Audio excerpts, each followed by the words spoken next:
अस्सलाम वालेकुम। जिन खवातीन को 81 कतर वेब पोर्टल पे ये दिखाई देता है कि आपका डायनामिक रजिस्ट्री में इंदराज हो चुका है, अहलियत के बारे में आपको जल्द आगाह किया जाएगा। ऐसी खवातीन अहल हैं या नाअहल हैं, इसका फैसला हो गया है। मैं आपको बताता हूँ कैसे। अगर आपका PMT स्कोर 32 से कम है, आपके शोहर सरकारी मुलाजिम नहीं हैं, आप फेलर नहीं हैं, 100% कह सकता हूं आपको जनवरी में 13,500 दिए जाएंगे।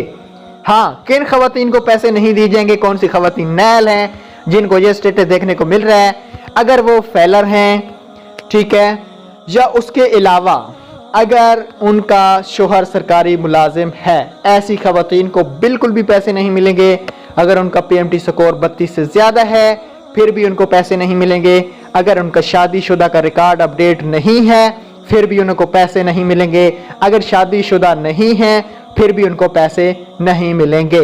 ये मेरी बात याद रखना। अगर आपका PMT स्कोर 32 से कम है और आप एलिजिबल इसके लिए जनवरी से हो जाएंगे।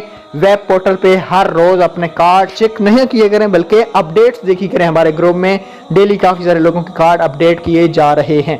उम्मीद करता हूँ वीडियो पसंद आई होगी। अगली वीडियो मिलेंगे। अल्लाह।